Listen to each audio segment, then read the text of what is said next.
Hello guys, ए plus प्रतिभा classes में आपका फिर से स्वागत है। प्रेरण केंद्र टॉपिक चल रहा था हमारा, तो क्या पढ़ लिया था हमने? दौसा की जयपुर की सारी बातें हम पढ़ चुके हैं। आज लगा लीजिए आप डूंगरपुर, लगाइए डूंगरपुर। तो आज डूंगरपुर के पर्यटक केंद्र देखते हैं सारे। तो बेणेश्वर मंदिर देखेंगे, गलियाकोट देखेंगे, गैर सागर झील देखेंगे, सारी किस्में देखेंगे डूंगरपुर में। तो अभी लिखना स्टार्ट कीजिए। सबसे पहले लिखिए बेणेश्वर मंदिर। क्या लिखना है? बेणेश्वर मंदिर।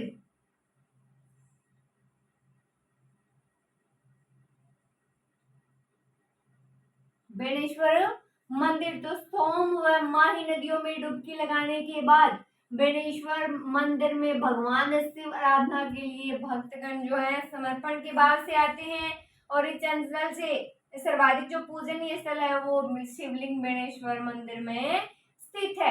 तो ये बातें नोट करने वाली नहीं है, परीक्षा में नहीं पूछी जाती। जो नोट करने लायक है वही लिखिए। तो देखिए, सोम और माही नदियों के तट पर स्थित 5 फीट ऊंचा स्वयंभू है शिवलिंग, जो 5 हिस्सों में बटा है। तो बेणेश्वर मंदिर के पास स्थित क्या है? विष्णु मंदिर है। भगवान विष्णु के अवतार माने जाने वाले मावजी की बेटी जनक कुमारी द्वारा 1793 ईस्वी में मंदिर निर्मित भी किए गए थे। उन सारी बातें किसमें पढ़नी है? उन सारी बातों को तो इसमें पढ़ेंगे बेणेश्वर मंदिर में। लिखिए, सोम और माही नदियों के तट पर स्थित। लिखिए, सोम एवं माही नदियों के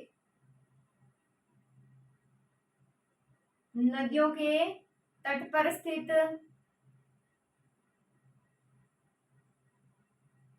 सोम एवं माही नदियों के तट पर स्थित 5 फीट ऊंचा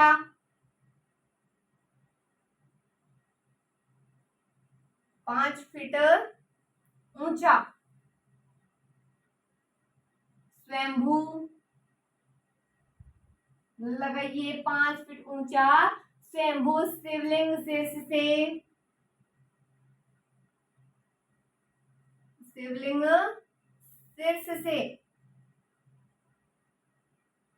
5 हिस्सों में बटा हुआ है। कितने हिस्सों में? 5 हिस्सों में बटा हुआ है। बटा हुआ है। तो बेणेश्वर मंदिर के पास स्थित विष्णु मंदिर। लिखिए, बेणेश्वर मंदिर के पास स्थित बेणेश्वर मंदिर के पास बेणेश्वर मंदिर के पास स्थित विष्णु मंदिर। कौन सा मंदिर? विष्णु मंदिर। तो लिखिए, विष्णु मंदिर एक अत्यंत प्रतिष्ठित संत। लिखिए, एक अत्यंत प्रतिष्ठित संत और भगवान विष्णु का अवतार माने जाने वाले। लिखिए, और भगवान विष्णु का अवतार माने जाने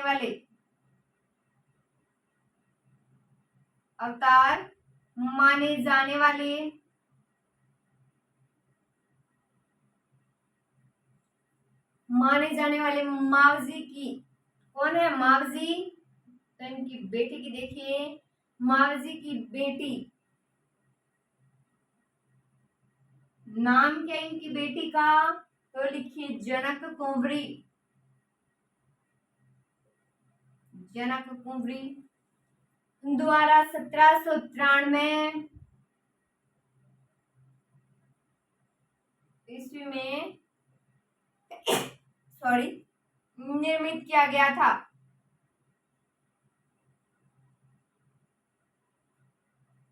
तो देखिए, बेणेश्वर मंदिर, कौन सा मंदिर पढ़ रहे हैं? बेणेश्वर मंदिर।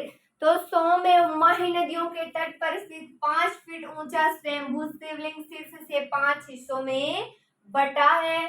तो बेणेश्वर मंदिर के पास स्थित विष्णु मंदिर एक अत्यंत प्रतिष्ठित संत और भगवान विष्णु का अवतार माने जाने वाले मावजी की बेटी जनक कुंवरी द्वारा 1700 ईस्वी क्या है? 1793 ईस्वी में निर्मित किया गया था।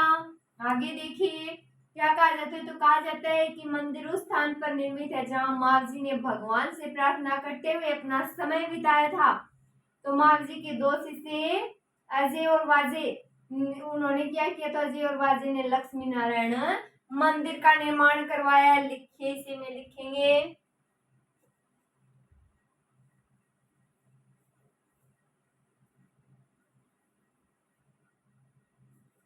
लिखिए, कहा जाता है कि उस मंदिर पर क्या निर्मित है, ये बात नहीं लिखेंगे, ये लिख लीजिए सीधा, माँ जी के दो शिष्य। लिखिए, माँ जी के दो शिष्य, दो शिष्य अजय और वाजे ने,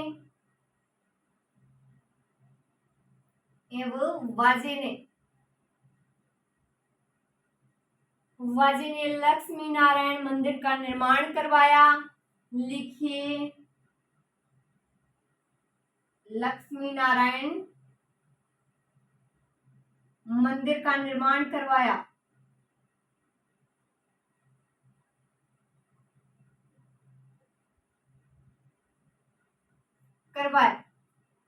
इन मंदिरों के अलावा भगवान ब्रह्मा जी का मंदिर भी है। माघ शुक्ल पूर्णिमा यानी फरवरी में यहाँ सोमवार जाखम नदियों के संगम पर विशाल मेला लगता है। दूर दूर के गांव से, शहरों से लोग आते हैं आदिवासी पवित्र स्नान करने और मंदिर में पूजा करने आते हैं। पहले इतना लिखिए, माँ जी के दो शिष्य, कितने शिष्य? माँ जी के दो शिष्य अजय और वाजे। नाम क्या? अजय और वाजे। तो इन्होंने क्या किया? लक्ष्मी नारायण मंदिर का निर्माण करवाया। आगे देखिए, तो आगे लिखे, इन मंदिरों के अलावा भगवान ब्रह्मा का मंदिर भी है। यहाँ भगवान ब्रह्मा का मंदिर भी है।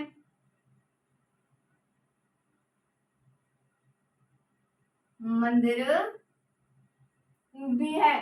तो माघ शुक्ल पूर्णिमा लिख लीजिए, माघ शुक्ल पूर्णिमा फरवरी लिख लीजिए, नहीं समझ में आ रहा हो तो माघ शुक्ल पूर्णिमा यहाँ सोम व माही नदियों के, सोम व माही नदियों के संगम पर, लिख लीजिए, संगम पर विशाल मेला लगता है। विशाल मेला लगता है। तो दूर दूर के गांव से, शहरों से लोग, लिख लीजिए ये बात भी, दूर दूर के गांव से, दूर दूर के गांवों से, शहरों से, शहरों तथा आदिवासी पवित्र स्नान करने के, पवित्र स्नान करने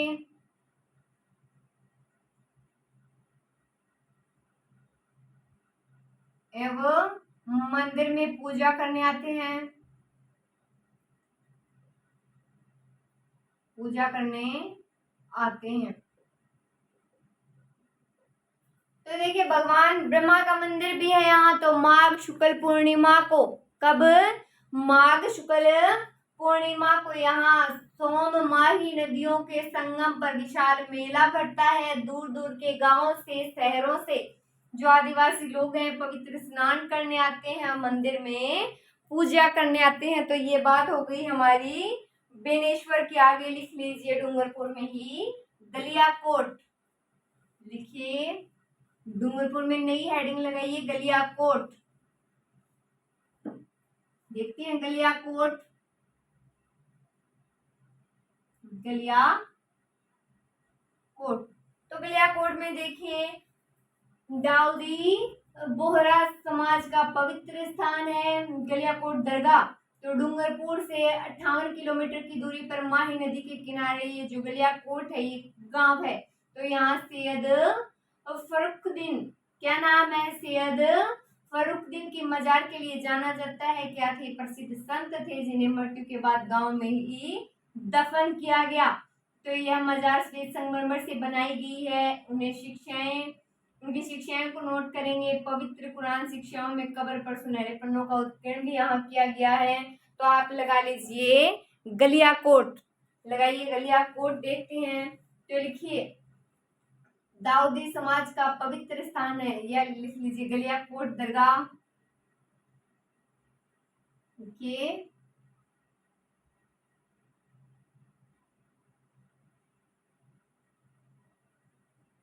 लिखिए गलियाकोट दरगाह दाऊदी बोहरा समाज का, दाऊदी बोहरा समाज का पवित्र स्थान है, पवित्र स्थान है। तो लिखिए डूंगरपुर से 58 किलोमीटर की दूरी पर, लिखिए डूंगरपुर से 58 किलोमीटर की दूरी पर, 58 किलोमीटर की दूरी पर, आगे लिखे 58 किलोमीटर की दूरी पर माही नदी के किनारे स्थित, माही नदी के किनारे स्थित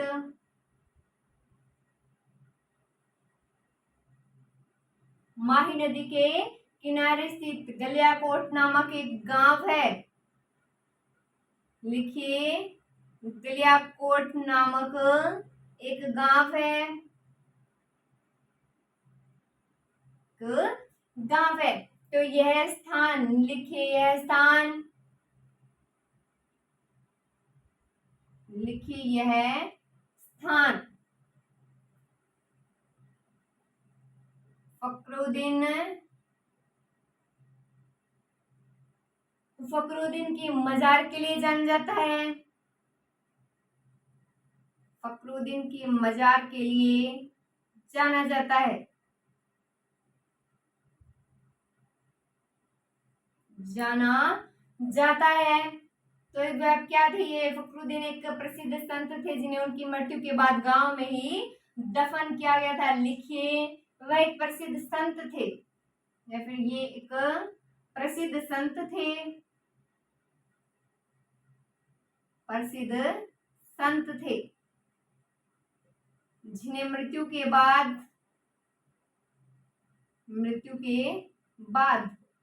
गांव में ही दफन किया गया, गांव में ही दफन किया गया। तो गलियाकोट दरगाह दाऊदी बोहरा समाज का पवित्र स्थान है। किसका, दाऊदी बोहरा समाज का पवित्र स्थान है। तो डूंगरपुर से 58 किलोमीटर की दूरी पर, किसकी बात हो रही, गलियाकोट की। तो डूंगरपुर से 58 किलोमीटर की दूरी पर माही नदी के किनारे स्थित यह गलियाकोट नामक एक गांव है। तो इस स्थान फखरुद्दीन की मजार के लिए जाना जाता है। फखरुद्दीन कौन थे, तो सैयद फखरुद्दीन क्या थे, प्रसिद्ध संत थे जिन्हें मृत्यु के बाद गांव में ही दफन किया गया। कहाँ किया गया दफन, मृत्यु के बाद, तो गांव में ही किया गया। तो मजार के बारे में थोड़ी बातें देख लेते हैं। तो इसी में आगे लिखिए यह मजार श्वेत संगमरमर से बनाई गई है। लिखिए यह मजार श्वेत संगमरमर से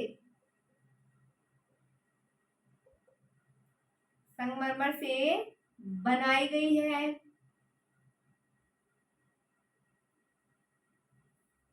बनाई गई है। और उनकी दी हुई शिक्षाएं, लिखिए और उनकी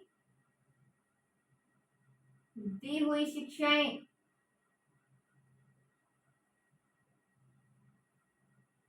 दीवारों पर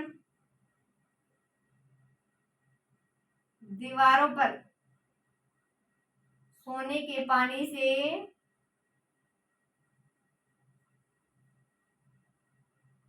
उत्कीर्ण है। लिखिए, सोने का पानी नहीं होता, सोने के पानी से उत्कीर्ण है। तो गुंबद के अंदरूनी हिस्से को खूबसूरत जो स्वर्ण पत्थर है उनसे सजाया गया है। लिख लीजिए, गुंबद के अंदरूनी हिस्से को, गुंबद के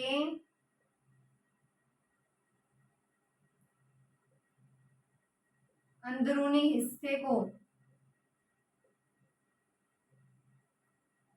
अंदरूनी हिस्से को खूबसूरत स्वर्ण पत्रों से सजाया गया है। खूबसूरत स्वर्ण पत्रों से सजाया गया है। सजाया गया है। जबकि पवित्र कुरान की शिक्षाओं को कब्र पर सुनहरे पन्नों में उत्कीर्ण किया गया है। ये बात भी लिख लीजिए। लिखिए, जबकि कुरान की शिक्षाओं को, लिखिए, कुरान की शिक्षाओं को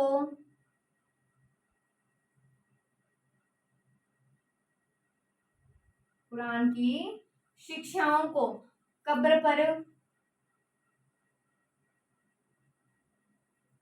सुनहरे पन्नों में,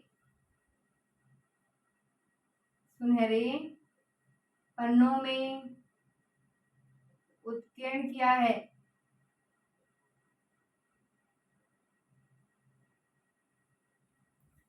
तो देखिए, गलियाकोट तो यह मजार श्वेत संगमरमर से बनाई गई है। किससे बनाई गई है? श्वेत संगमरमर से बनाई गई है। और उनकी दी हुई शिक्षाएं दीवारों पर सोने के पानी से उत्कीर्ण है। गुंबद में अंदरूनी हिस्से को खूबसूरत स्वर्ण पत्रों से सजाया गया है। जबकि कुरान की शिक्षाओं को कब्र के सुनहरे पन्नों में उत्कीर्ण किया गया है। अब लिखिए गेप सागर झील। तो लिखिए गेप सागर झील डूंगरपुर में ही लिखनी है।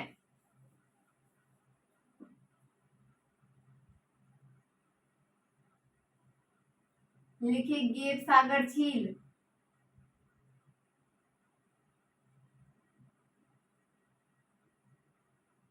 गेप सागर झील, तो यह झील प्राकृतिक वातावरण और कोलाहल से दूर होने के कारण जो बड़ी संख्या में पक्षियों का बसेरा है। रमणीय झील गेप सागर कहाँ है? डूंगरपुर है। डूंगरपुर में एक आकर्षक यानी आकर्षण का स्थल है। तो इसके तट पर श्रीनाथ जी का मंदिर का समूह है। मंदिर के परिसर में कई सुंदर नक्काशीदार मंदिर, विजय राजा राजेश्वर मंदिर भी इसी में शामिल है। तो लिखिए, लिखिए कोलाहल से दूर होने के कारण, शोर शराबे से, लिखिए कोलाहल से दूर होने के कारण, दूर होने के कारण क्या है? तो बड़ी संख्या में, बड़ी संख्या में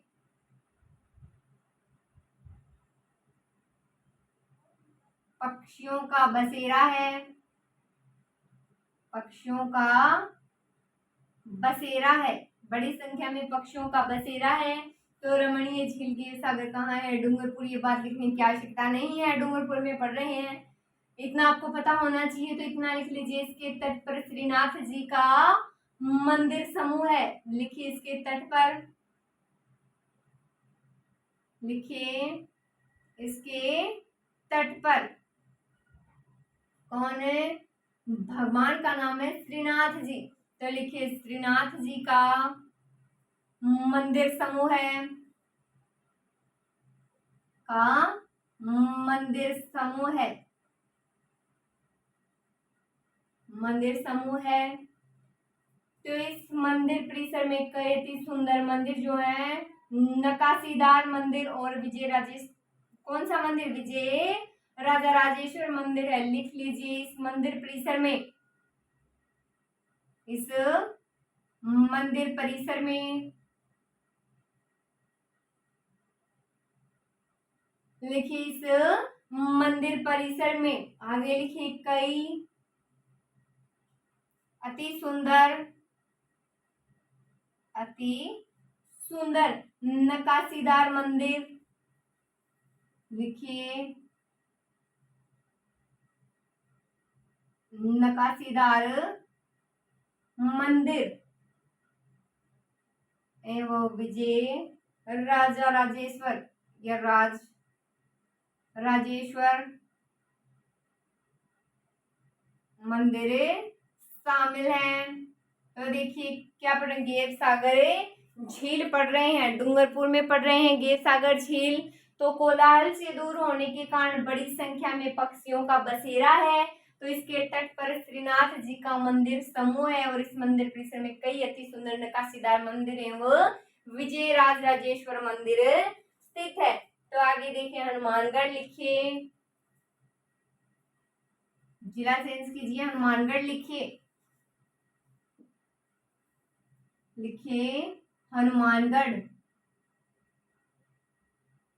हनुमानगढ़ में लिखिए कालीबंगा,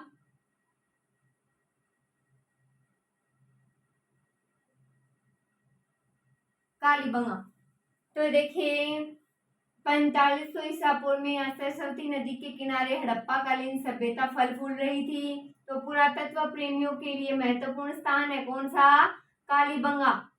तो जो कालीबंगा हड़प्पा सभ्यता के अवशेषों की प्राप्ति स्थल के कारण ये क्या है, प्रसिद्ध है। और यहाँ अवशेष 2500 ईसा पूर्व हड़प्पा और पूर्व हड़प्पा युग से संबंधित है। तो आप इतना लिखिए कालीबंगा की खुदाई से, कालीबंगा में लिखिए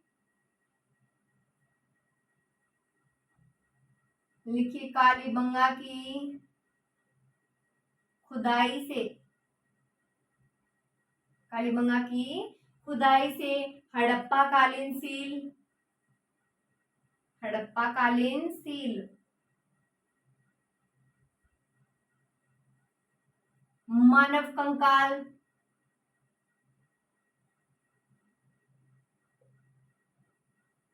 क्या है, तो मानव कंकाल, तांबे की चूड़ियां,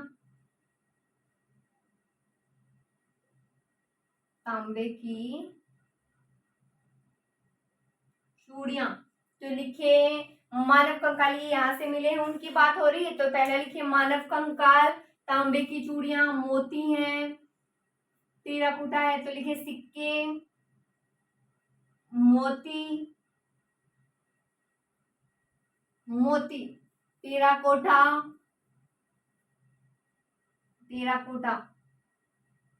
और सीप के खिलौने मिले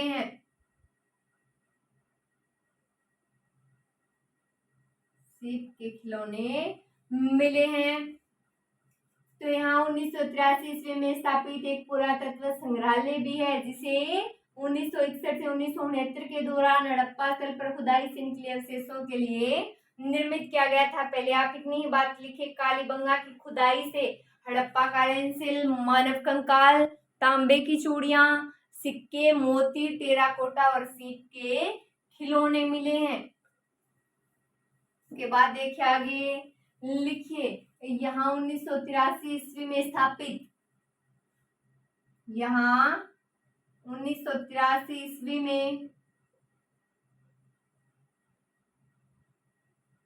1983 ईस्वी में स्थापित एक पुरातत्व संग्रहालय भी है,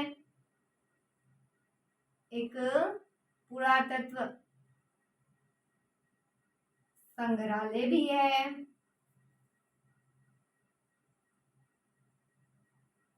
लिखिए जिसे 1961 से 1969 के दौरान हड़प्पा स्थल पर खुदाई से निकले अवशेषों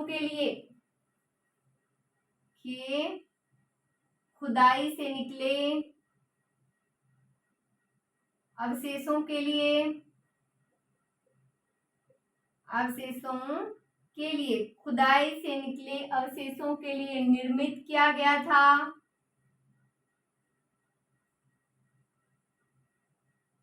निर्मित किया गया था। तो यहाँ संग्रहालय में 3 दीर्घाएं हैं, एक दीर्घा पूर्व हड़प्पाकालीन, 2 दीर्घाएं हड़प्पाकालीन काल की कलाकृतियों को समर्पित है। नोट नहीं करनी, बात इतनी लिखनी है। लिखे यहाँ 1983 ईस्वी में स्थापित, कब 1983 ईस्वी में स्थापित एक पुरातत्व संग्रहालय भी है, जिसे 1961 से 1969 के दौरान हड़प्पा स्थल पर खुदाई से निकले अवशेषों के लिए निर्मित किया गया था। आगे लिखिए भटनेर किला, हनुमानगढ़ में लिखना है भटनेर किला।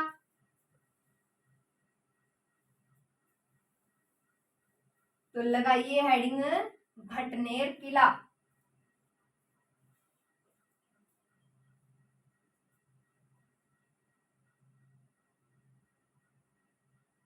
कहाँ स्थित है? हनुमानगढ़ में है। तो लगा लीजिए भटनेर किला। तो भटनेर भट्टी नगर का अपभ्रंश है, उत्तरी सीमा का प्रहरी है, भारत के सबसे पुराने किलों में से एक माना जाता है। तो घग्गर नदी के तट पर स्थित है। किले का महत्व, तो इस तथ्य से लगाया जाता है कि आईने अकबरी का उल्लेख में इसमें क्या, आईने अकबरी के उल्लेख में क्या उल्लेख किया गया है? तो किले का निर्माण लगभग 1700 साल पहले जैसलमेर की राजा भाटी के पुत्र कौन है? भूपत भाटी, तो उनके द्वारा किया गया था। हनुमानगढ़ भटनेर की बात हो रही है। तो तैमूर के पृथ्वीराज चौहान सहित कई साहसी शासकों ने इस किले पर कब्जा करने की कोशिश की, लेकिन इस किले को कोई जीत नहीं पाया। तो 1805 में बीकानेर के सूरज सिंह भाटी ने राजाओं को पराजित कर किले पर क्या कर लिया?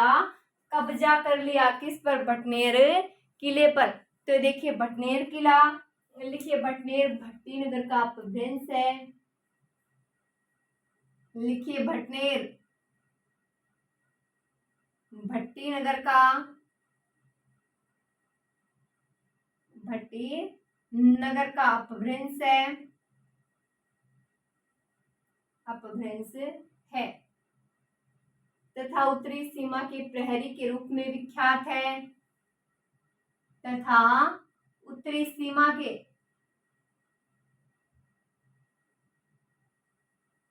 प्रहरी के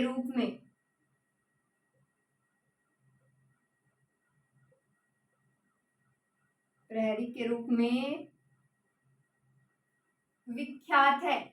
तो भारत के सबसे पुराने किलों में से एक माना जाता है। तो ये लिख लीजिए हनुमानगढ़ किला घग्गर नदी के तट पर स्थित है। लिखिए, और क्या विशेषता है? घग्गर नदी के तट पर स्थित है, तट पर स्थित है। तो घग्गर नदी के तट पर स्थित है। किले का महत्व इस तथ्य से लगाया जा सकता है कि आईने अकबरी में इसका उल्लेख किया गया है। तो लिखिए आईने अकबरी में,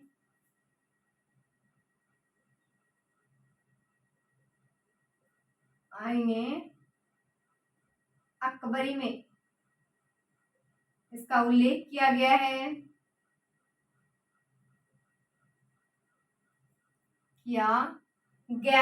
तो देखिए भटनेर भट्टी नगर का अपभ्रंश है। किसका है? तो भट्टी नगर का अपभ्रंश है तथा उत्तरी सीमा का प्रहरी है। कौन सा किला है? उत्तरी सीमा का प्रहरी है भटनेर दुर्ग। तो घग्गर नदी के तट पर स्थित है। आईने अकबरी में इसका उल्लेख किया गया है। तो किले का निर्माण लिखेंगे,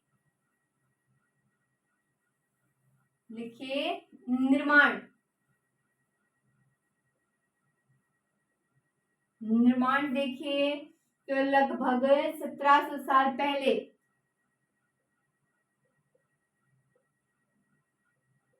1700 साल पहले भूपत भाटी द्वारा,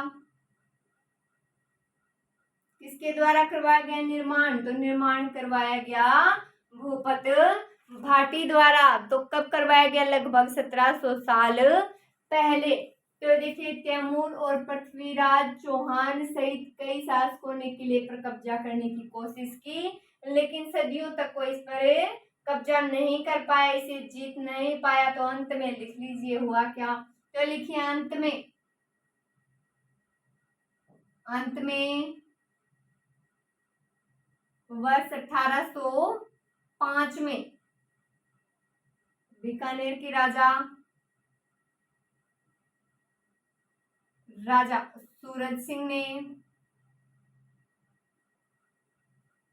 बीकानेर की राजा सूरज सिंह ने भाटी राजाओं को पराजित किया।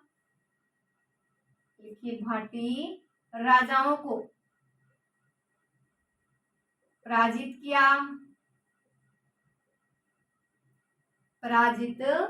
और किले पर कब्जा कर लिया। किले पर कब्जा कर लिया। तो ये बात हो गई हमारी हनुमानगढ़ के बारे में। तो देखिए भटनेर किला निर्माण लगभग 1700 साल पहले भूपत भाटी द्वारा अंत में वर्ष 1805 में बीकानेर के राजा सूरज सिंह ने भाटी राजाओं को पराजित किया और किले पर क्या कर लिया, कब्जा कर लिया। तो ये बात हो गई हमारी हनुमानगढ़ की। तो आज हम इतना ही पढ़ेंगे। Thank you so much.